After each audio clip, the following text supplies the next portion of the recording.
every year, Republic receives thousands of applications from startups to get featured on republic.co. So, which factors do you and your investment team consider to choose and to select a startup to be raised to raise fund on Republic? Yeah, that's a great question, Stephen. And if I may just share a little bit of a background on Republic and myself and why it's relevant to your question. I started out at AngelList, which is a platform that does the bulk of early stage financing for like high quality Silicon Valley startups. The company Uber raised the very first $1 million on AngelList. And so AngelList itself is an institutional co-founder of Republic. Now, the models are different because AngelList is meant to only serve companies that are already in high demand, backed by well-known VC at the earlier stage. Whereas Republic has a broader mission. So AngelList, I think something like 90% of the companies on that platform, founders are from Silicon Valley. That is, drop out from Stanford, from Berkeley, or whatever else, but they're all based in Silicon Valley, which is all fine and good, like the Facebook, the Google of the world. The reason why I set out to launch Republic is that I really believe that talent, the future of innovations, exists everywhere, not just in Silicon Valley, obviously. People in Hanoi and Ho Chi Minh City and Da Nang, I mean, they are probably harder working and just as talented as the best of what I've seen in Silicon Valley. And that's the same that applies to Alabama, to Alaska, to Ecuador and Africa. So the notion is, how do we expand out the lens of capital and help more founders get financing? So we have a slightly different lens. So if you go to Republic today, republic.co.co, we're 4 years out. And like you said, Stephen, we received over 30,000 applications over the past 4 years, and we launched more than 200 companies. So even though the ratio seems very extreme, right? It's less than 1% of the companies get accepted.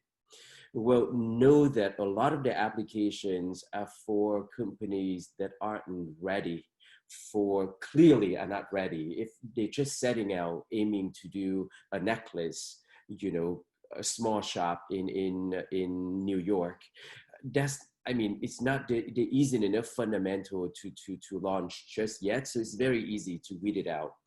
But when you winnow it down to companies with some traction and some credibility, then the lens really becomes twofold. One is that it's a common lens. Does the team have the expertise and the right composition that we believe will win the game?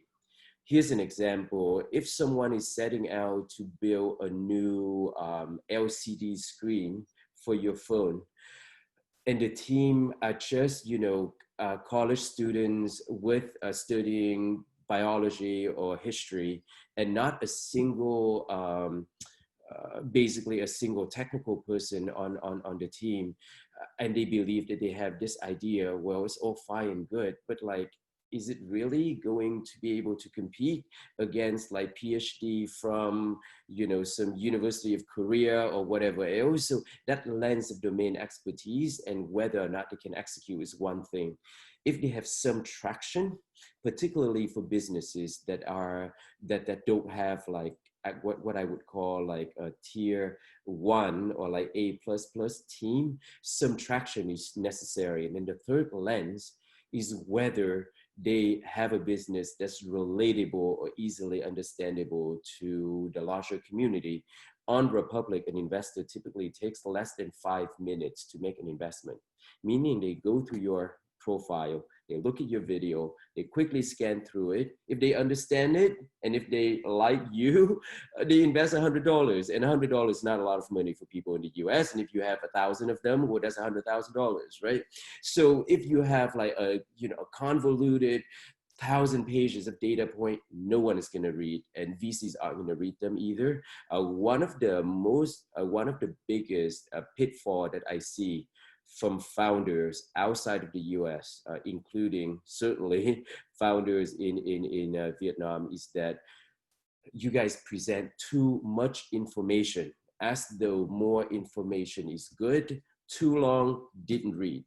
Everyone's attention span is extremely short nowadays. So your deck, your first presentation, you gotta deliver them in a way that within a few minutes, people are able to get it. If it's a page filled with letters and words, I don't read it, and no VC I know would read it. They got to be able to quickly scan through it. They like it. They have a conversation with you. If they really like it and expect to write a big check, that's when they dive in deep. But if you present your deck at the very beginning, a 30-page deck with full of words and letters, I guarantee you it's not going to be a successful fundraising. At least not from US VC.